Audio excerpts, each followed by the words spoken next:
저는 어렸을 때부터 부유한 가정에서 자랐습니다. 부유한 가정이었지만 부모님은 항상 사람은 돈을 버는 것보다 어디에 쓰느냐가 중요하다고 하셨어요. 그래서인지 부유한 가정이라고 해도 돈을 막 쓰지 않고 어렸을 때부터 저축하는 습관을 가지고 있었습니다. 그리고 중요한 자리에 입을 옷이나 장신구는 항상 인터넷에서 저렴하게 파는 옷들을 즐겨 입었습니다.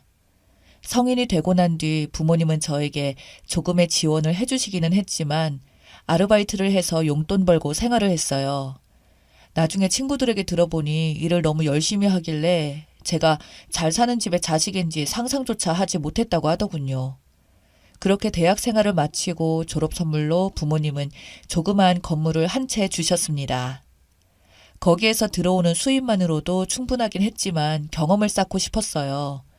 원래 부모님은 제가 졸업하자마자 사업을 이어받아서 하기를 원하셔서 회사 생활은 제가 생각한 것보다 어렵진 않았는데 사람들의 비위를 맞춰가는 것은 참 힘들었습니다. 그렇게 사회생활에 지칠 때 제가 기댈 수 있도록 어깨를 빌려준 남편을 만나게 되었습니다. 그 덕분에 저는 버틸 수 있었죠. 그래서 그 시기를 버티고 저는 아빠의 사업을 이어받기 위해 다니던 직장을 그만두고 홍보를 하기 시작했어요. 하지만 남편의 이런 모습이나 주위 사람들은 모두 거짓이라는 것을 알게 되었네요. 남편은 원래 아는 동생의 소개로 만나게 되었습니다. 원래 소개팅 자리를 싫어해서 잘 나가지 않는데 아는 동생이 너무 간절하게 부탁을 하길래 어쩔 수 없이 나간 자리였습니다. 첫 만남 때 알게 된 사실은 작은 레스토랑을 열어 운영하고 있는 가게 사장이 반듯하게 생긴 사람이었습니다. 하지만 처음 만났을 때는 호감을 잘 느끼지 못했습니다. 그래서 애프터 자리는 피해야지 하고 생각을 했는데 계속해서 우연히 마주치게 되는 거예요. 계속 마주치다 보니 정말 인연인가 싶었고 결국 만나게 되었어요. 사귀기 시작하면서 처음 만남 때보다 더 괜찮은 사람이라는 것을 알게 되었습니다. 제가 힘들 때마다 달려와주고 저를 기다려줬거든요. 그래서 저희는 만난 지 4개월 만에 결혼을 하게 되었습니다. 정말 많은 분들의 축하와 환호를 받으며 행복한 결혼식을 마쳤습니다. 제가 행복해하는 저의 모습을 보니 저희 부모님이 선물로 저의 명의로 된 신혼집을 마련해 주셨어요. 처음에는 너무나 행복했습니다. 이 사람은 바쁜 와중에도 항상 제 아침밥도 챙겨주고 일하는 중간에도 틈틈이 연락도 하더군요. 그래서 결혼을 이 맛에 하는 거구나. 왜 다들 이렇게 행복한 것을 하지 말라고 하는 걸까라는 생각도 들 정도였습니다. 그런데 어느 날부터인가 계속 제 물건이 하나 둘 사라지기 시작했어요. 처음에는 조그만 액세서리로 시작했습니다. 큰 것도 아니고 작은 것들 한두 개 정도가 티가 안 나게 사라졌죠. 주변에 조금 이상하긴 했지만 제가 어디에 잘못 뒀나? 기억을 못하는 거겠지 하고 넘어갔어요. 그런데 이상하게도 시간이 점점 지나갈수록 샀는데 택도 떼지 않았던 것들만 하나 둘 사라지는 겁니다. 그래서 남편에게 물었더니 자기도 모르겠다고 하더라고요. 하루는 남편의 가게에 가서 친구와 함께 밥을 먹는데 분명 제가 며칠 전에 잃어버렸던 목걸이와 똑같이 생긴 것을 가게 아르바이트생인 효민 씨가 하고 있더군요. 그런데 효민 씨한테 너무 잘 어울리길래 효민 씨에게 말을 걸었어요. 효민 씨도 이거 가지고 있구나. 나도 금목걸이 있었는데 며칠 전에 사라졌어요. 보니까 너무 아쉽다. 너무 예쁘죠? 효민 씨랑 너무 잘 어울린다. 감사해요. 제가 이런 스타일 좋아하거든요. 그런데 갈 때마다 효민 씨가 한 액세서리들이 제가 가지고 있는 것들과 같더라고요. 그래서 그냥 효민 씨와 제 취향이 비슷한 줄로만 알고 있었습니다. 어느 날 일이 끝나서 남편에게는 말을 하지 않고 남편의 가게 앞으로 가서 남편에게 전화를 걸었습니다. 원래 남편과 저는 서로의 회사에 가게 앞에서는 잘 만나지 않고 항상 퇴근 후에 집에서만 보는 편이었거든요. 남편, 어디야? 나 일하고 있지. 왜? 정말? 오늘 언제쯤 끝나? 응? 오늘은 좀 늦게 끝날 것 같아. 알았어. 이렇게 통화를 마치고 저는 남편에게 밝히지 않고 주차장 구석에 차를 대놓았어요. 가게 마감 시간이 다가오는데 남편이 가게 밖으로 나오는 겁니다. 그래서 저도 차 밖으로 나가려고 하는 순간 남편의 뒤로 효민 씨가 나오는 거예요. 그래서 가게에서 나온 둘은 남편의 차를 같이 타더군요. 처음에 저는 효민 씨가 차가 없어서 남편이 데려다 주는 건가 보다 하고 그냥 넘어갔습니다. 집에 도착해서 남편은 제가 봤다는 사실을 몰랐기 때문에 한번 말을 꺼내봤어요. 효민 씨는 아직 차가 없나 봐?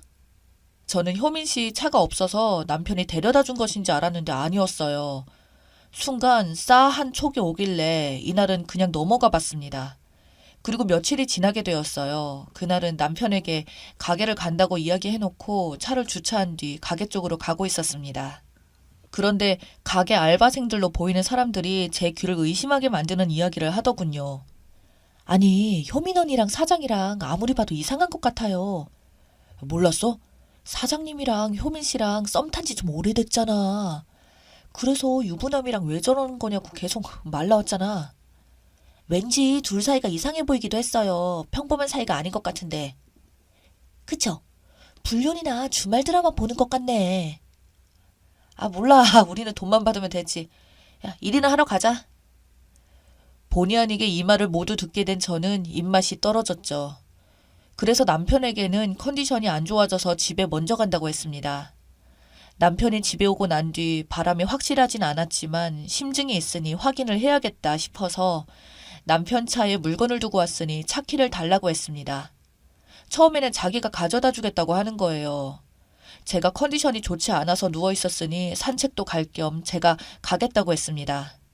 그랬더니 순순히 차 키를 주더군요. 그래서 지하 주차장에 내려가 남편 차의 블랙박스를 확인해 봤습니다. 남편의 차에 있는 블랙박스 메모리 카드에 저장되어 있는 것이라서 그 메모리 카드를 빼서 저의 노트북으로 확인을 해봤습니다. 멍청한 자식이 제가 메모리 카드까지 뽑아서 볼 줄은 몰랐는지 증거를 확실하게 남겨놨더군요. 둘의 대화를 들어보니 불륜 관계가 확실했습니다. 오늘은 가져온 거 없어? 나 저번에 그 언니가 하고 있던 귀걸이 가지고 싶은데. 요새 눈치가 빨라져서 안 돼. 뭐 가져오기가 좀 그래. 심지어 제게서 사라졌던 제 물건들은 모두 효민 씨에게 가져다 줬다는 것이었죠. 거지도 아니고 남이 썼던 물건을 쓰는 건 무슨 심리인지 이해가 안 되었는데 우선 이 증거들을 이용해서 이혼 소송을 걸기 위해 노트북에 모두 저장을 해놨어요. 드라마에서만 일어났던 일이 저에게 일어나니까 참 어이가 없었어요. 그런데 믿고 있던 사람에게 가지고 있던 심증을 확신으로 변한 순간 떨리는 손도 멈추고 사람이 참 초라해지더라고요. 노트북에 모든 증거를 남겨놓은 뒤 메모리 카드를 블랙박스에 다시 되돌려놓고 집으로 올라갔습니다. 집에 와서 물건을 찾았냐고 하는 남편의 말에 찾았다고 한 뒤 빨리 자자고 했어요. 누워서 자는 척을 하다가 남편이 잠이 들고 난 뒤 몰래 그 사람의 핸드폰을 들고 화장실에 갔습니다. 증거를 찾기 위해서 여기저기 찾아보는데 SNS에 다른 계정이 있더라고요. 친구들과 연락도 주고받고 심지어 계정을 2개 만들어서 한 개는 저에게 보이는 계정으로 한 개는 친구들과 그리고 효민 씨와 소통하는 계정이었어요. 다른 계정의 메시지를 확인하는데 기가 막히는 게 이 사람 제가 부잣집의 딸이라는 것을 알고 접근한 거더라고요. 친구들과 나눈 메시지를 보니 더 가관이었어요. 그래도 몇 개월 동안 고생했는데 내가 노력한 건 받아내야지. 미친 자식. 돈 뜯어내려고 부르냐? 적어도 아파트 정도는 해줘야지 결혼까지 했는데. 그것도 안 해주고 노인네들 진짜 너무하더라. 야, 조만간 제대로 뜯어서 한턱 쏠게.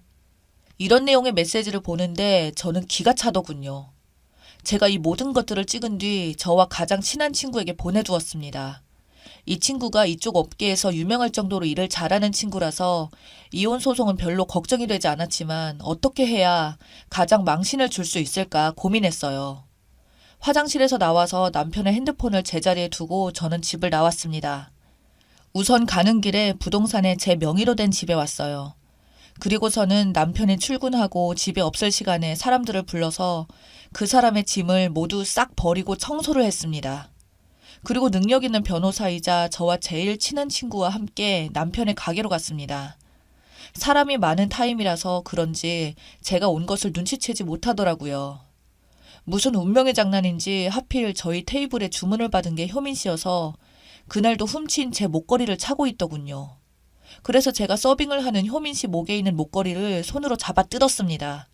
그랬더니 여우 같은 여자가 당황해 하더라고요. 왜 당황하고 그래? 원래 내 거니까 내가 망가뜨리는 건데. 지금 뭐 하시는 거예요? 저는 바로 그들이 차 안에서 나눈 대화를 스피커를 통해 가게에 틀었고 가게 손님들은 심각한 분위기를 눈치챘는지 카메라를 켜기 시작했어요. 왜? 평생 모를 줄 알았어? 내가 하던 액세서리 끼니까 걸리지. 거지도 아니고 남이 하던 걸 가져가서 뭐하니? 말이 조금 심하시네요? 갖고 싶음 차라리 새 것으로 달라고 하지. 아, 중고를 좋아해서 와이프 있는 남자랑 만나는 거구나. 요리를 하고 있던 남편도 가게 분위기가 이상해진 걸 느꼈는지 밖으로 나오더니 저와 효민 씨가 싸우는 것을 보고 깜짝 놀라더군요. 여기서 말고 나가서 얘기하죠. 얍삽한 놈이 분위기 파악하고 눈치챘는지 바로 나가서 이야기하자는 이야기를 하더군요.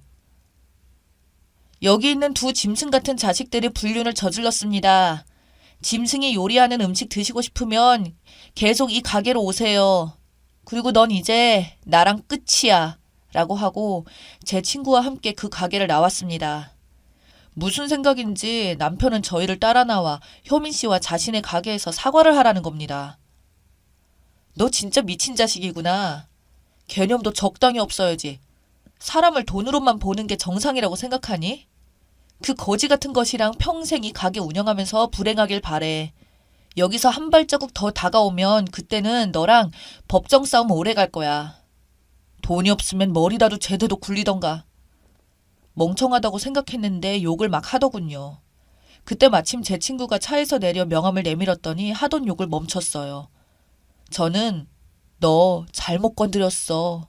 말을 하고 바로 그놈을 뒤로 하고 친정으로 가서 아버지께 다 말씀드렸습니다.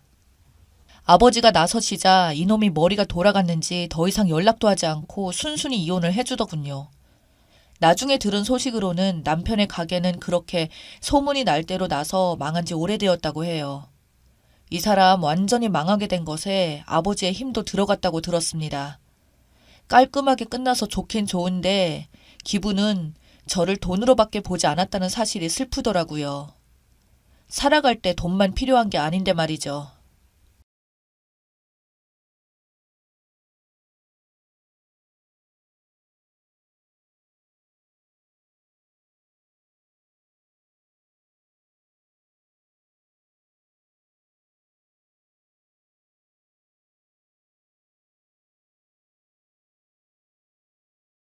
저는 본래 그다지 정의로운 성격도 아니지만 그렇다고 불편한 걸 좋아하고 견디는 성격도 아니에요.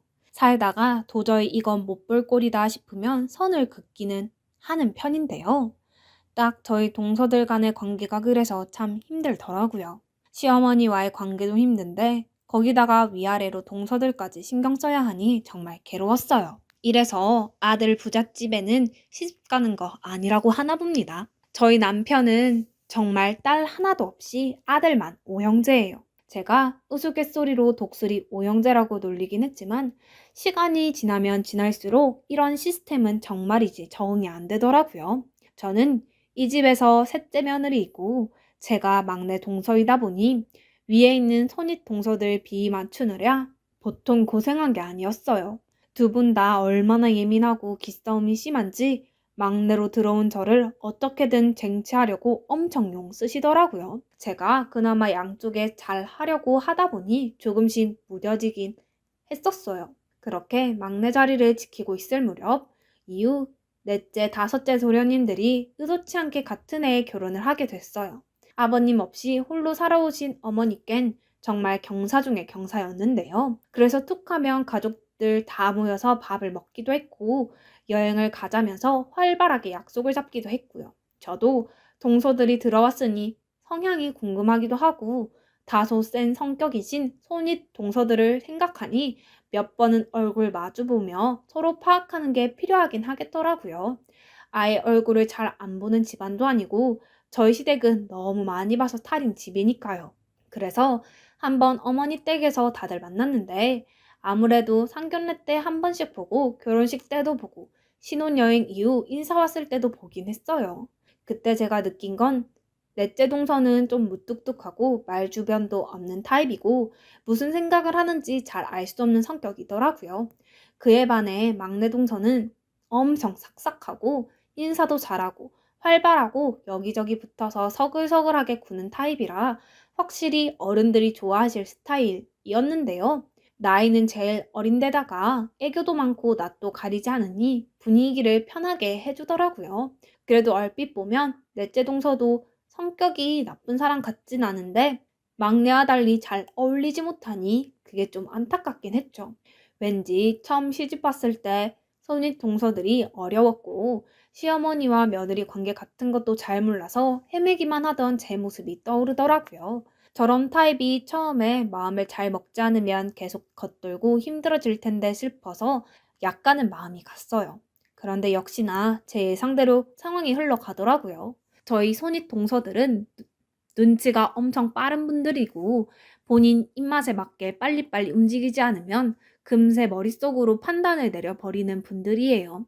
그게 어떤 판단이냐 하면 자기 편으로 삼아서 끌고 갈지 아니면 반대로 남겨서 적대시할지를 결정하는 거죠. 막내 동서는 눈치가 어지간히 빠른 게 아니어서 바로 손윗 동서 두 분에게 착 달라붙어 이런저런 질문도 하고 연락도 하고 벌써 개인톡도 해가면서 관계를 만들어 나가는 것 같더라고요. 이후에 동서들끼리 모여 밥을 먹자고 했는데 일단 한 번만 참석하고 이 다음엔 되도록 미룰 예정으로 나가봤어요. 그런데 이거 막내 동서가 생각보다 성격이 만만치 않더라고요. 여자들끼리만 만나서 밥 먹는데도 연신 먹는 것들을 챙겨가며 말을 걸어대는데 소은이 동서분들은 본인들을 깍듯하게 챙기는 막내 동서가 엄청나게 마음에 든 눈치였지만 하긴 저에게도 여간 친근하게 대하는 게 아니다 보니 싫진 않더라고요. 이것 좀 드셔보세요. 이렇게 드시면 정말 맛있어요. 그런데 어쩜 그렇게 눈가에 주름이 하나도 없으세요? 제가 만약에 40대가 된다면 성님들처럼 나이 들 수 있었으면 소원이 없겠어요. 이런 40대라며 나이 드는 게 뭐가 무섭겠어요. 정말 대단하세요. 본래 이런 소리들을 남한테 하는 걸 들으면 아부라는 게 딱 느껴지지만 내가 들으면 정말 진실되게 날 향한 소리로 들리잖아요. 손윗 동서들도 그렇고 저도 그렇고 기분이 좋긴 하더라고요. 그렇게 화기애애하게 분위기를 이어나가고 있는 사이 유독 한쪽만 침울하게 조명이 꺼져 있었으니 바로 넷째 동서가 앉아있는 자리였어요. 딱히 화난 것도 뭔가 우울한 일이 있는 것도 아니었겠지만 무표정한 상태로 그냥 나온 밥을 먹고 손윗 동서들이 질문하는 것도 답답형으로 하거나 계속 혼자 생각하듯 멀뚱멀뚱 있으니 그런 모습이 썩 이뻐 보일 리 없었죠. 하지만 그렇다고 넷째 동서가 딱히 예의가 없다거나 함부로 대하고 그러진 않았거든요. 그런데 이후에 완전히 판세가 뒤바뀌어서 제가 가장 싫어하고 진저리가 나는 여자들만의 그런 게임이 시작되어 버렸습니다. 바로 손윗 동서들과 눈치 빠른 막내 동서가 합의되어 넷째 동서를 대놓고 왕따시키고 함부로 하는 흐름이 만들어지게 된 거예요. 그날 뭔가 느낌이 안 좋다 싶었지만 다음날 바로 저한테 둘째 동서에게 연락이 왔더라고요. 이봐 동서, 아무래도 넷째는 좀 성격이 너무 우울하고 어두워 보이지 않아? 서방님은 왜 저런 애랑 결혼한 건지 이해가 안 가네. 솔직히 우리 형제들 중에서 제일 직업도 좋으신데 말이야. 아, 친정이 좀 잘 산다 그랬나? 아, 그래서 그런지 멀뚱하게서 시키는 말이나 대답하고 앉아있고 완전히 우리 무시하는 거지 뭐야 그게. 그에 비해 막내 동서는 얼마나 수더분하고 착해? 아, 저는 그렇게 부침성 좋고 싹싹한 요즘 20대는 처음 본 것 같아요. 자기도 그렇게 생각하네? 다짜고짜 저렇게 험담부터 하는 모습이 솔직히 좀 한심하면서도 저 역시 막내 동서가 너무 무뚝뚝한 모습이 약간 신경이 쓰이긴 했어요. 일단은 이 흐름에 당장 들어갈 순 없고 그냥 대충 선입 동서들에게 맞장구를 쳐드리면서 지켜보기만 했는데요. 글쎄 생각지도 못했던 막내 동서가 모습을 드러내기 시작하더라고요. 둘이 나이는 동갑인 걸로 알고 있고 같은 해에 결혼했는데 그래서 더 만만하게 보는 것일까요? 셋째 동서를 빼고 기어코 손윗 동서들이 만들어버린 단톡방이 있는데요. 거기서 막내 동서도 저 역시 같은 뜻인 줄 알았는데 어마어마하게 자기 손윗 동서인 넷째 동서에 대한 헌담을 하더라고요. 아무리 더위의 동서들이 힘이 세고 이런 분위기를 만들어 놨다지만 엄연히 막내에게 있어 넷째 동서는 손이 사람이잖아요. 그런데 정말 말하는 거 하나하나가 어이가 없고 무례하게 느껴지더라고요. 형님들, 사실 저도 넷째 형님이 좀 이상하다고 느끼긴 했거든요. 저번에 다들 얘기하고 있는데 계속 뾰루퉁하고 입도 삐죽거리는 것 같고요. 제가 동갑이니까 그래도 편하게 잘 지내고 싶어서 말 걸었는데 그때 아주버님이 아무리 그래도 손윗 사람인데 거리를 좀 지키면서 대뜸 말씀하셨어요. 아, 저 그때 너무 무안해서 속상하더라고요. 원래 아주버님이 예를 많이 따지시는 분인가요? 막내 동서가 말하니 상황을 저도 잘 모르긴 하지만 제가 아는 넷째 서방님은 별로 이렇다 저렇다 말이 없으신 분이에요. 그래서 듣고 좀 놀라기도 했고요. 그렇다면 정말 막내 동서가 뭔가 신뢰한 게 아닌가 혼자 생각하고 있었어요. 그런데 글쎄 아주버님 성향도 잘 모르면서 이유 내뱉은 막내 동서의 말은 선을 약간 넘었더라고요. 제가 볼 땐 넷째 형님이 아주버님한테 제 험담을 하신 것 같아요. 제가 말 걸어도 표정이 계속 안 좋고 나중에 집 갈 때 인사하려고 했는데 그때 아주버님이 저보고 뭐라고 하셨거든요. 아, 너무 마음이 안 좋았지만 이런 얘기를 저희 남편한테 하면 형제끼리 다투게 될까 봐 걱정스러워서요. 솔직히 이것만으로 뭐가 어떻다 상상 정도야 하겠지만 확실한 건 아니잖아요. 막내 동서가 어떤 식으로 편하게 넷째 동서에게 말을 꺼내려는지도 정확히 모르겠고요. 그런데 그런 혼담을 했을 거라는 둥 본인 남편에게 말하기 신경 쓰인다면서 여기 손윗 동서들과 저에게 말하는 건 괜찮은 건지 정말 알다가도 모르겠더라고요. 형님들은 그저 자기들한테 싹싹하게 구는 막내 동서 말만 들어줘가며 맞장구를 치는데 진짜 우습지가 않았어요. 속상했을 테니 우리들이 잘해주겠다며 불편한 거 있으면 대신 혼내주겠다고 하는데 거기서 막내 동서는 계속 본인 얘기만 하고 넷째 동서 한탄만 하더라고요. 이런 분위기가 점점 거북해지기 시작했고 한 사람만 빼고 의도적으로 왕따시키는 그 단톡방에 계속 머무르기도 좀 그렇더라고요. 게다가 셋이서 늘 붙어서 맨날 늘어놓는 화제는 정말 한심하기 그지 없었어요. 처음엔 넷째 동서 얘기로 시작해놓고서는 부부싸움 얘기이며 어머니 험담이며 서로 자랑을 했다가 또 누가 너무 자랑하는 것 같으면 은근히 깎아내리기도 하고요. 저는 바쁘다며 단톡방 알림을 꺼놓고 대꾸도 어쩌다 한 번만 했지만 갈수록 이 단톡방이 너무 바보처럼 느껴지더라고요. 게다가 어머니께서 국수를 먹자며 집으로 부르셨던 날 다 같이 모였는데 그날은 넷째 동서가 안쓰러울 지경이었어요. 막내 동서가 아예 대놓고 넷째 동서를 무시하더라고요. 형님, 거기 국그릇 다 갖고 나오세요. 거기 안쪽에 있잖아요. 제 말 뭔지 못 알아들으시겠어요? 아, 우리 형님 손 참 많이 가는 분이네. 이래놓고 또 아주버님한테 일러 바치면 저 서운해요. 옆에서 그릇을 꺼내던 제가 오히려 놀라서 둘을 쳐다볼 지경이었는데 넷째 동서는 굳은 얼굴로 우뚝 서 있기만 하더라고요. 보다가 좀 안 됐다 싶어서 제가 대신 자리를 알려주고 꺼내주긴 했는데 막내 동서는 왜 도와주냐는 표정으로 저를 의아하게 쳐다보더군요. 진짜 이게 보통이 아니네 싶어서 꿋꿋이 그냥 옆에서 챙겨 주었어요.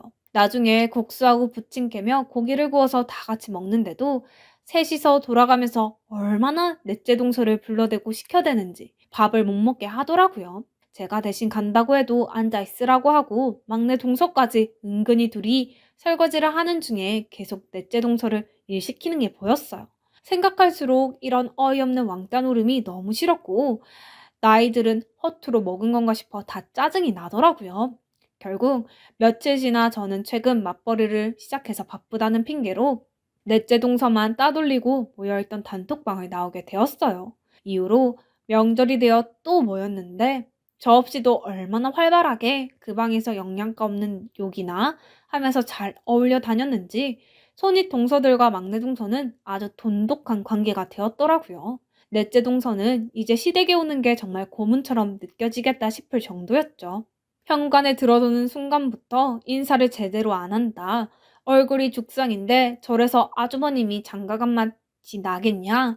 애는 왜 안 생기냐부터 시작해서 돌아가면서 청문회를 열듯 하더라고요. 안 그래도 여기 올 때마다 힘들어하고 있는데 이날은 진짜 저러다 못 버티겠다 싶어서 집으로 돌아가는 길에 제가 따로 넷째 동서에게 연락했어요. 저희 남편에게도 그리고 넷째 서방님에게도 동의를 구하고 따로 잠깐 차라도 마시자며 서울 올라가는 길 중간에서 만났는데요. 여자들끼리 할 얘기가 있다며 불러서 제가 간단하게 빵과 차를 샀는데 여전히 넷째 동서의 얼굴은 좋지 않더라고요.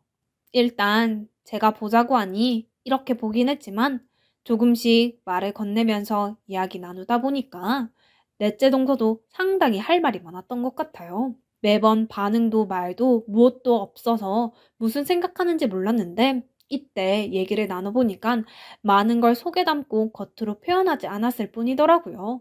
사람이니 당연히 느끼는 바가 있고 그걸 얼마나 티내냐 마냐의 차이였던 것 같아요. 한참 제가 이런저런 얘기를 하다 보니 늦게나마 자기 속을 풀어놓는데 제가 넷째 동서였다면 정말 어떻게 버텼을까 싶어 말이 안 나오더라고요. 본인도 스스로 눈치가 없고 늘 수동적으로 살아와서 이런 관계가 힘들었지만 결혼하고 이렇게 힘들게 돌아가며 조리돌림을 당할 줄은 몰랐다고 괴로워했어요. 이야기를 파고들다 좀 더 깊게 가다 보니 이전에 넷째 서방님이 막내 동서에게 한마디 한 것도 다 이유가 있더라고요. 막내 동서 말로는 자기는 친근하게 지내보려고 말 걸었는데 대뜸 아주버님이 나중에 화를 냈다고 했거든요. 알고 보니 그때 막내 동서가 우리에게 말 안 했지만 넷째 동서에게 다짜고짜 반말로 말을 걸었다는 거예요. 넌 나랑 동갑이니 우리끼리는 호칭 같은 거 하지 말고 그냥 편하게 야 하면서 지내자 라고 했다더군요. 그 말에 넷째 동서는 당장 어떻게 반응해야 할지 몰랐던 것 같고 그때 역시 멀뚱멀뚱하게 있었나 봐요. 하지만 그 말을 옆에서 직접 들은 넷째 서방님은 아무리 생각해도 이건 아닌 것 같아서 집에 가는 길에 막내 동서를 불러 세워 한마디 했던 것이고요. 본인이 잘못한 내용은 하나도 하지 않고 쏙 빼놓은 채 아주버님이 자기한테 한 말이 기분이 나쁘다며 그조차도 넷째 동서가 분명히 헌담한 걸 거라고 몰아가는 막내 동서는 진짜 보통 성격이 아니더군요. 결과적으로 이 일로 인해서 넷째 동서는 더 크게 괴롭힘 당하게 되었지만 이게 더 악화될까 싶다 보니 남편에게 말도 못했고 그러다 보니 시댁은 갈수록 가기 싫어지고 무서웠고 왜 안 가려고 하냐는 남편과 싸우게 되어 우울증과 화병에 시달렸다고 합니다. 아마 넷째 서방님도 이 사실을 알면 가만히 있을 성격은 아니니 일이 더 커질 것이고 동서는 그냥 자기 혼자만 참으면 될 거라고 생각해서 그렇게 꾹 참았다는 거예요. 그런 와중에 제가 이렇게 물어봐주고 힘들었겠다고 말해주니 그제서야 좀 위로가 되고 숨구멍이 트인다면서 엉엉 우는 게 아니겠어요? 30대인 저와 나이 차이도 좀 있어서 그런지 안 그래도 애 같은데 서러움을 꾹꾹 누르고 있다가 펑 터뜨리며 통곡하는 걸 보니 너무 안쓰럽더라고요. 나이 차이 꽤 있는 여동생처럼 느껴져 저도 계속 어르고 달래주었죠. 그렇게 다독이고 빵도 잔뜩 사서 안겨준 뒤 이후로는 너무 걱정하지 말라고 내가 같이 있으니 괜찮을 거라고 등 두드려서 보냈습니다. 이런 사실을 알고 나니 새삼 막내 동서가 곱게 보이지 않고 어린 동서가 집안의 실세처럼 군다고 거기에 놀아나는 다른 손윗 동서들도 참 철없어 보이더라고요. 무슨 말을 하고 어떻게 하자고 하건 간에 저는 되도록 신경 안 쓰기로 했고 이후 수년이 지나는 동안 저는 계속해서 넷째 동서와 같이 있어주고 이것저것 알려주며 챙겨주게 되었어요. 그랬더니 다른 동서들과 슬슬 거리가 생기면서 은근슬쩍 넷째 동서 편으로 기울고 있었냐면서 불만이 터져 나오더군요. 사실 이런 걸로 따지는 것조차 너무 무의미하고 유치하게 느껴지는데 그들은 그런 인식도 없는 것 같았죠. 기어코는 그 앙큼한 막내 동서마저 제가 우습게 보였는지 아예 대놓고 빈정거리는 게 아니겠어요? 어머, 셋째 형님도 대단하시다. 저희랑 그렇게 넷째 형님 욕할 땐 언제고 이젠 그쪽에 가서 붙으시는 거예요? 큰 형님이랑 둘째 형님이 너무 불쌍해요. 이런 말을 해대는 막내 동서를 보니 왜 넷째 동서가 시댁에 오면 손윗 동서들보다 자기보다 아랫사람인 막내를 그렇게 무서워했는지 알겠더라고요. 아무튼 손윗 동서들은 저보고 정신 차리라며 다 같이 좋게 좋게 지내자고 하더군요. 그런데 그 잘 지내자는 말들도 결국 지들과 똑같이 따돌림이나 해가며 우리끼리 돈독하게 지내자는 건데 저는 그런 흐름에 다시 낄 생각이 없었죠. 막내 동서도 너무 괘씸했고요. 몇 번 다시 사회를 붙여보자고 노력하는 움직임도 있었지만 어느새 그 세 명과 저와 넷째 동서 두 명의 관계로 완전히 팀이 갈라져 버렸어요. 아이들끼리 만나서 놀던 것들, 형제들끼리 만나는 모임도 그렇게 틀어져 버리게 되었고요. 저는 완전히 그 무리에서 배신자가 되었고 어쩌면 넷째 동서보다 더한 미움과 증오를 한 몸에 받게 된 채 무시당하게 되었어요. 저도 사람인지라 분하고 열받고 쫓아가서 싸우고 싶었지만 명절 때만 그럭저럭 잘 피하면 되도록 시댁 모임은 피해보자는 생각으로 견뎠어요. 그리고 도저히 참다 한데요. 남편에게 이런 일을 털어놓게 되었고요. 남편은 듣고 무척 놀랬고 제가 이런저런 이유로 인해 당분간 시댁 모임도 우리끼리 따로 어머니를 찾아뵙겠다 했더니 차마 그러지 말란 말을 못하더군요. 그렇게 저와 넷째 동서도 함께 다니며 그들과 별도로 움직이게 됐어요. 이후 1, 2년이 좀 지났는데 저는 믿을 수 없는 엄청난 빅뉴스를 듣게 되어 한동안 얼떨떨했죠. 앞서 말했던 시댁 일과는 전혀 별개로 제 개인적인 일인데요. 좋기도 하지만 금심도 그만큼 커지는 뉴스였답니다. 내용인즉슨 여러 가지 사정이 있어 청약을 걸어두었던 곳이 있었어요. 그러던 와중에 그렇게 기다리고 기다렸던 이름만 들어도 기분이 좋아지는 브랜드 아파트 당첨이 된 것입니다. 하지만 왜 좋은 일은 늘 애매하게 걸쳐서 오는 건지 딱 이때가 아니라 좀 더 빠른 시기에 소식이 있었다면 대출받아 들어가는 것도 어렵지 않았을 텐데 말이에요. 남편의 사업은 1년 전부터 꽤 위기였는데 갈수록 내리막길을 치며 결국 빚도 너무 많이 물게 되었고 더 이상 다른 곳에 대출을 얻을 수가 없는 상황이었죠. 애들 키우면서 그 브랜드 아파트의 평수나 환경, 주변 입지들을 생각하면 이렇게 힘든 저희에게 있어서 너무나도 담비 같은 환경이 되어줄 것이었는데 눈앞에 떡을 보고도 먹을 수 없는 지경이 되어버린 겁니다. 처음엔 좋은 소식이라고 생각했는데 뒤로 갈수록 차라리 안 되는 게 낫겠다. 이건 생고문도 아니고 오히려 힘든 우리의 요즘 사정을 더 각인시키는 것처럼 느껴져 괴로워지더라고요. 어디 돈을 빌려볼까 생각했지만 시댁이나 친정이나 썩 상황도 안 좋고 가뜩이나 시댁은 형제들끼리 사이가 나빠져 있는지라 이런 말들을 쉽게 꺼낼 수도 없었어요. 사실 좋았다고 해도 어디 말을 꺼내지는 않았겠지만요. 그래서 어쩔 수 없이 아파트 잔금을 치르기에 너무 무리였기에 어렵사리 당첨된 곳을 포기하기에 이르렀는데요. 남편도 그 사실을 알고 있으면서도 안 그래도 힘든 이때 이걸 받아들이자니 좀처럼 마음이 놓이지 않았나 봐요. 자기가 백방으로 좀 더 알아보겠다고 했지만 솔직히 기대되지 않았어요.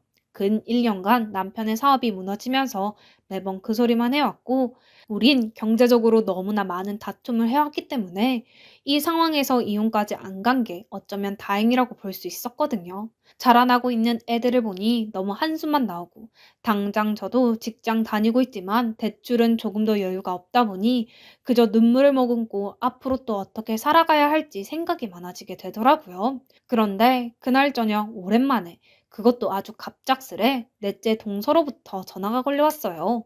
사실 전화 받을 기분이 아니었지만 그래도 평소 자주 연락하지 않는 편이니 어쩔 수 없이 받게 되었는데요. 넷째 동서는 제가 전화를 바로 받자마자 용건부터 말하더라고요. 형님, 저희가 좀 빌려드릴게요. 이자 같은 건 생각하지 않으셔도 돼요.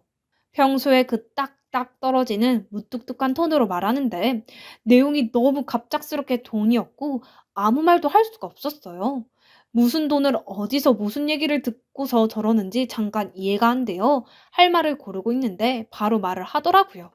아주버님이 저희 남편에게 상담하러 오셨더라고요. 대출 어느 정도 필요하신지 들었으니 저희가 돈 마련해서 준비해 드릴게요. 넷째 동서는 정말 숨 쉴 틈도 없이 빠르게 이야기를 이어가더군요. 저도 그제서야 대화에 끼어 말을 꺼냈어요. 아니 동서 잠깐, 그게 무슨 얘기야?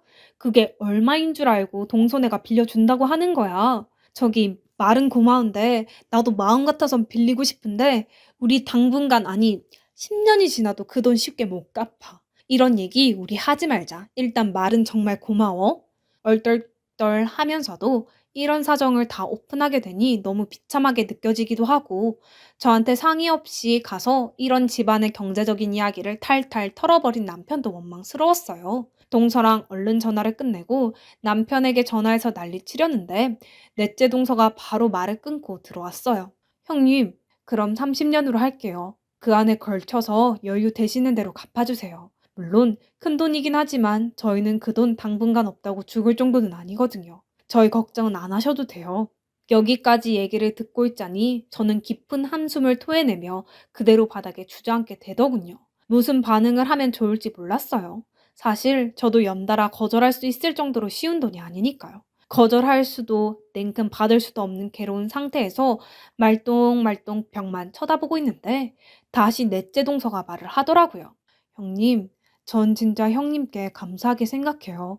형님 아니었으면 저 신혼 초에 결혼 생활 이어가기 정말 힘들었을 거고, 우리 유진이 임신하고 낳고 이런 것도 생각할 수 없었을 거예요. 죽고 싶단 생각까지 들 정도로 그렇게 괴로워했는데, 형님이 절 끌어내 주셨잖아요. 결혼은 제 의지로 했지만, 결혼 생활 유지하고 지금까지 살아오게 된 건 다 형님 덕이 컸어요. 그러니 그냥 받아주세요. 안 갚으실 분 아니잖아요. 대신 30년이에요. 그것만 지켜주시면 돼요. 이쯤 듣고 있자니 말문이 막혀있던 저는 모든 들숨날숨이 울음으로 바뀌었고 넷째 동서에게 너무 고맙고 미안하고 면목이 서질 않아 어쩔 줄 모르겠더군요. 그런 저를 달래주려는 동서의 모습을 보니 그새 동서 역시 나이를 많이 먹었구나 싶기도 하고 더 이상 어르게 느껴지지 않았어요. 제가 도움을 받게 되는 상황이 될 거란 생각은 해보지 못했는데 인생은 이래서 마지막에 마지막까지 알 수 없는 것 같아요. 저도 일을 하고 있고 남편도 열심히 계속 빚을 갚고 있으니 이후로 계속해서 열심히 갚아나갈 예정이에요. 동서는 이전처럼 아주 가끔씩 연락하고 얼굴을 보자고 하며 돈 때문에 저희 사이가 불편하거나 어색해지는 걸 용납할 수 없다고 하더라고요. 미안한 마음에 제가 자주 연락해도 대답도 잘 안 하고 신세진 기분을 들게 하기 싫다는데 동서의 성의에 그저 고마운 마음만 가득할 뿐입니다. 그리고 앞으로 더욱 열심히 살아야겠다는 다짐을 굳건히 하게 되네요. 여태까지 별것 아니라면 별것 아닌 저의 이야기를 들어주셔서 감사합니다. 저에게 있어선 무척 기억에 남고 마음속 크게 자리 잡은 일이라 이렇게 사연을 보내보게 되었어요. 다들 건강하세요.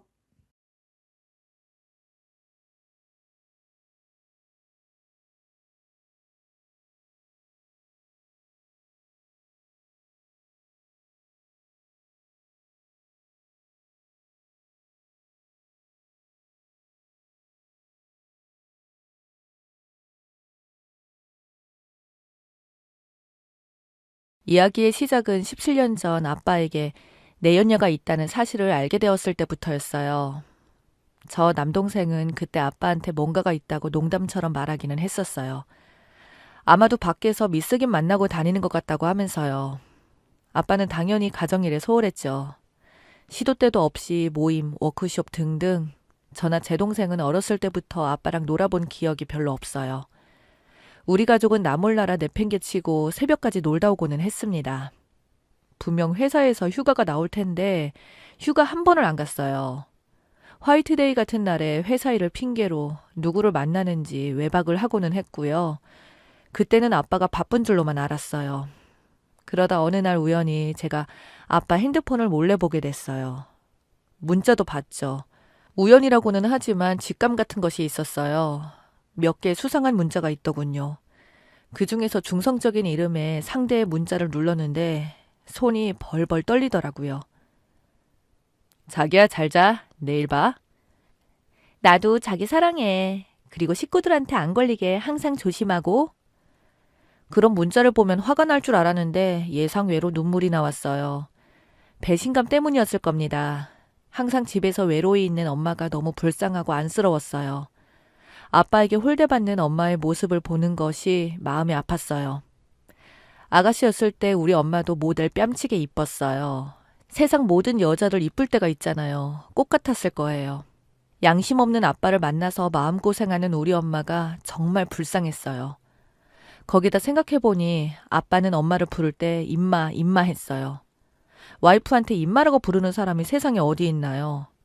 그 문자를 봤을 때는 진심 안방으로 뛰쳐 들어가서 아빠 머리카락을 가차없이 뽑아버리고 싶었지만 그때 엄마에게 알리지 않고 제가 해결할 수 있는 방법이 없는지 고민했어요.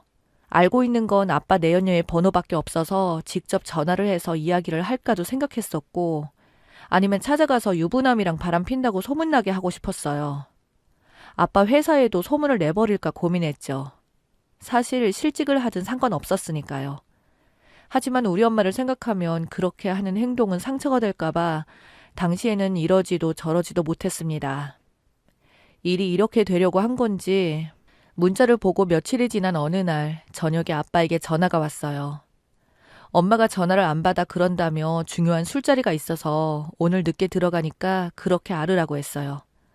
전화를 끊으려고 하는데 수화기 너머로 모르는 여자의 목소리가 들렸는데 직감적으로 이상하다고 생각해서 녹음 버튼을 누르고 가만히 숨죽이고 기다렸어요. 아니나 다를까 아빠와 어떤 여자의 목소리가 들렸어요. 무슨 기념일을 계산한다면서요. 둘은 연락처 주고받고 5월부터 즐겼다며 그게 아빠와 내연녀 둘이 얘기하는 것을 처음 듣게 된 거였어요. 자기들끼리 희희낙낙하는 소리가 들리더라고요. 이 모텔은 커피가 어쩌고저쩌고 하면서 좀 길게 이런 얘기를 하면서 저번에 야근 뻥치고 그 여자 데려다주고 시간 맞춰서 집에 들어가는 게 너무 힘들었다. 뭐 그런 얘기들이었어요. 아빠가 아는지 모르는지 잠시 뒤 전화가 끊겼고요. 엄마에게 말할지 말지 고민하다가 심증이 아닌 물증을 잡았으니 말해야 한다고 생각하고 엄마에게 녹음된 내용을 들려줬습니다. 엄마의 표정은 열받은 표정이 아니라 뭔가 멍한 표정이었어요. 그때는 몰랐지만 지금 생각해보면 제가 그 전에 알고 있었으면 엄마는 진즉에 알고 있었을 것 같아요. 아빠가 새벽 출근을 하면서 회사에 일찍 나가봐야 한다고 며칠씩 일찍 나갔었는데 알고 보니 그 여자 픽업도 여러 번 했고 출장 핑계로 여행도 갔더군요. 아빠는 늘상 거짓말을 하고 다니는 거예요. 그 시간에 엄마는 남동생이 아파서 여기저기 병원을 다니느라 바빴던 적도 있는데 녹음된 내용을 듣고 엄마는 정신줄 놓고 있어요. 그 여자에 대해 알아보니 34살이던데 나이도 먹을 만큼 먹은 것 같은데 어떻게 그럴 수 있는지. 그 내연녀 지금은 잠잠한데 우리 집은 이렇게 폭탄 맞은 거 알고 있을까요? 그날 밤 엄마는 아빠에게 애들한테까지 이렇게 하면서 이제 더는 못 산다고 하면서 이혼하자고 했어요. 그 자리에서 아빠는 큰 소리를 치면서 남자가 실수할 수도 있지 그런 거 가지고 야밤에 여자가 큰 소리를 내냐고 하는 거예요. 열받은 엄마가 그 여자한테 전화한다고 하니 그 집에 알려서 양쪽 다 파토나서 좋을 게 뭐가 있냐며 끝까지 못하게 하더라고요. 그러면서 또 마음이 변했는지 여자가 지긋지긋해서 못 살겠다며 다음 주 월요일 쉴 테니 그냥 이혼하자고 했어요. 이래저래 털리느니 그냥 이혼하겠다고 자기는 잘하고 싶고 용서 구하고 100번 1000번 잘못했지만 사람이라는 게 누구나 실수할 수 있는데 엄마가 이러니 답답해서 못 살겠다는 둥 뻘소리를 하더라고요. 끝까지 엄마가 잘못한 것처럼. 그리고 며칠 후 아빠는 집을 나갔어요. 나중에 엄마한테 들으니 아빠가 바람을 핀 것이 한두 번이 아니고 이 여자 저 여자 만나고 다녔고 자식 있으니 참고 살았는데 아빠가 결국 일을 냈다네요. 그때 그 여자랑 만나서 살림 차리고 우리 집이랑 완전 인연이 끊어졌어요. 연락이 되어야 엄마랑 이혼이라도 할 텐데 무슨 심보인지 그냥 잠수였어요. 그렇게 우리는 아빠라는 존재를 부정하며 세 식구 힘들어도 나름 행복하게 살았죠. 저희 엄마는 모래 환갑이에요. 무능력한 아빠 덕에 그 전에도 경제적으로 힘들었어요. 엄마가 정말 열심히 일하셔서 금전적으로는 더 힘들어지지 않았지만요. 새벽에 시장에서 반찬 가게에서 일을 하셨고 오후에는 목욕탕에서 일을 하셨어요. 저는 중학생이었고 동생은 초등학생이었거든요. 엄마는 쉬는 날이면 저희한테 무언가 부족하게 키워서 미안하다며 놀이공원 전시회 등을 데리고 다녔어요. 아빠 없이 자란 티나지 않게 하려고 부단히 애를 쓰셨습니다. 저도 고등학생 때부터 편의점에서 엄마 모르게 알바를 했어요. 엄마는 돈 버는 일보다 공부가 중요하다며 알바하는 걸 엄청 반대하셨거든요. 그래도 제 입장에서 제 용돈은 제가 벌어야 한다고 생각했어요. 외할머니, 외할아버지가 자주 오셨는데 용돈도 주시고 많이 도와주셨어요. 저와 동생 대학에 입학했을 때부터는 친할아버지가 등록금을 조금씩 도와주셨어요. 가끔 오시면 엄마에게 미안하다고 하시면서 봉투를 놓고 가시기도 했고요. 하지만 돈보다 아빠의 빈자리에 엄마는 저에게 미안해했어요. 엄마가 잘못한 거 하나도 없어. 엄마는 단지 아빠라는 사람을 만나 결혼했던 것뿐이야. 그런 아빠와 계속 같이 사느니 차라리 없는 지금이 더 행복해. 아빠 없어도 나와 동생, 엄마가 잘 키우고 있고 엄마 고생한 거 우리도 알고 하늘도 알 거야. 그러니까 우리한테 미안하다는 생각하지 마. 엄마는 언제나 우리를 위해 최선을 다하고 있다고 말씀드렸지만 그게 엄마한테 위로가 되었을까요? 그 많은 세월 묵묵히 힘들게 저희를 키워주신 엄마였어요. 그렇게 힘든 엄마의 마음을 어루만지기에는 엄마의 상처가 깊었던 것 같아요. 그렇게 아빠를 잊은 채 살고 있었는데 어느 날 집 나간 아빠의 내연녀가 찾아왔어요. 우리 집은 어떻게 알고 찾아온 건지 모르지만 내연녀가 엄마를 만나서 한다는 소리가 남편 지금 신장 이식을 안 하면 죽는데 가족이 나서서 검사 좀 받고 이식을 해달라고 하는데 와, 이 여자가 미친 소리를 하는구나 생각했는데 엄마가 당장 집에서 나가라고 했어요. 그랬더니 남편 살리려고 왔는데 자기를 이런 취급을 하냐며 되려 큰 소리를 치는 겁니다. 엄마한테 2시간을 주저리 병들고 돈도 많이 들어가니 그냥 엄마 보고 데리고 살라고 하는 거예요. 니네 이혼도 안 했고 법적으로도 자기는 남이라면서 떠들어댔어요. 정말 듣는 내내 짜증이 나서 저도 모르게 그 여자 머리채를 잡아 끌었어요. 세상 있는 욕 없는 욕 다 하면서 머리채를 흔들었죠. 놓아달라고 하길래 그냥 내동댕이 쳤어요. 그 여자가 떨어진 핸드폰을 들고서 아빠 번호를 찾더라고요. 아빠 이름 딱 2글자만 쓰여있네요. 바로 전화를 걸었더니 몇 번 울리고 받더라고요. 아빠 목소리에 저도 모르게 반응을 했어요. 당신이 보낸 이 땡땡년이 여기 자빠져 있네. 무슨 생각을 하고 찾아왔는지 모르지만 당신 아프니까 신장 내놓으라고 하면 우리 가족이 순순히 내놓을 줄 알았어? 당신은 이제 우리한테 없는 사람이야. 죽을 병이면 그냥 조용히 사라져. 여자도 당신 버리겠다고 우리 보고 말하더라. 도대체 얼마나 그지같이 살았길래. 당신이 길바닥에서 어떻게 돼도 우리는 관심 없으니까 당신 때문에 우리가 받은 고통을 생각하면 열불나지만 어차피 죽는 거 조용히 가. 우리한테 찝쩍거리지 말고 라고 말하고 핸드폰을 던져버렸어요. 그랬더니 그 여자가 벌벌 떨면서 뭐라고 혼잣말을 하는데 자기가 들었던 딸이 아니라고 중얼거리더라고요. 아빠 바람나서 엄마 저와 동생을 버리고 떠나지만 않았어도 이렇게 너저분한 말들을 했겠어요. 그 여자가 말한 것처럼 내성적이니 큰소리 못하는 사람으로 살아가고 있었을 거예요. 하지만 제가 이렇게 광분하는 이유가 우리를 버리고 떠난 아빠 때문인 거예요. 그렇게 말하는 그 여자도 제정신으로 찾아와서 그딴 소리를 하나 싶었어요. 가족이요? 가족 좋아하시네. 우리가 무슨 가족인 건지 그렇게 힘들게 살 때 아버지라는 사람이 우리한테 뭐 하나라도 해준 적도 없고 관심 없이 살았는데 아니면 그걸 덮을 만한 어린 시절 추억이 있나요? 맨날 바람 피러 나가서 빚 얻어가지고 살다가 죽을 만큼 아프니까 이제 와서 신장 떼어달라는 게 그게 아버지인 건지.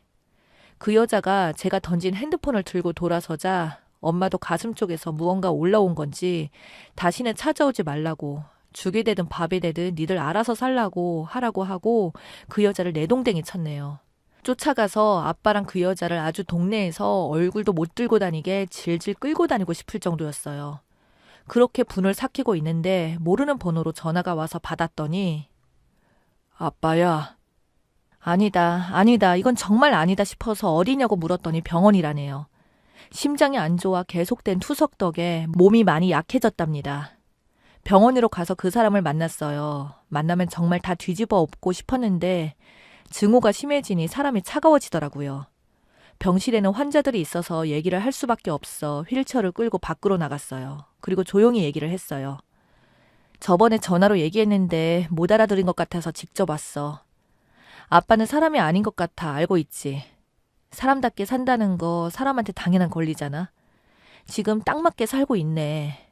당신이 어떻게 되던 어떻게 살던 관심 없었고 지금도 관심 없어. 우리한테 한 짓이 뭔데? 그래도 사람이고 염치가 있으면 엄마한테 손을 뻗지는 말았어야지. 머리라는 게 있다면 생각이라는 걸 할 텐데 어떻게 자기 아프다고 신장을 달라고 여자를 보내? 또 그 말을 듣고 찾아온 그 여자도 당신이랑 똑같다. 그치? 이제 와서 아버지 자리? 지나가던 개가 웃겠어. 당신 꼴을 보니 한 가지 바람이 생기기는 하네. 병들었다고 빨리 죽지 말고 이승에서 고통받으면서 살으라고. 대신 우리한테 연락하지 말고 더 늙고 병들어서 처절하게 한번 살아봐.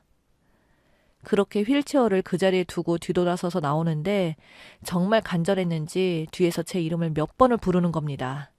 그냥 못 들은 척 병원을 나왔어요. 아빠가 없는 17년 동안 아빠를 원망도 하고 보고도 싶었지만 참고 또 참고 살 수 있었던 것은 사랑하는 우리 엄마 때문이었어요. 물론 엄마도 그랬겠죠. 이제 좀 편하게 사시라고 하는데 그 여자까지 보내서 이렇게 찾아온다는 생각에 손도 덜덜 떨리고 심장도 진정이 안 될 정도로 흥분이 가라앉지 않았는데 이런 일이 있고 아빠를 보고 나니 살면서 언젠가 했어야 할 이야기를 할 수 있어서 속도 후련합니다. 엄마도 저도 동생도 아빠에 대한 아련한 미련 같은 게 마음에 있었는데 훌훌 털고 다시 잘 살아보자고 다짐했습니다. 정말 힘들었던 시간이 지났고 저와 동생이 이제 엄마를 호강시켜드려야겠어요. 오랫동안 속에서 무언가가 묵혔던 것이 싹 사라진 것 같아서 마음이 가벼운데 뭔가 그 자리가 허전한 듯도 해서 누군가에게 얘기를 해보고 싶었습니다.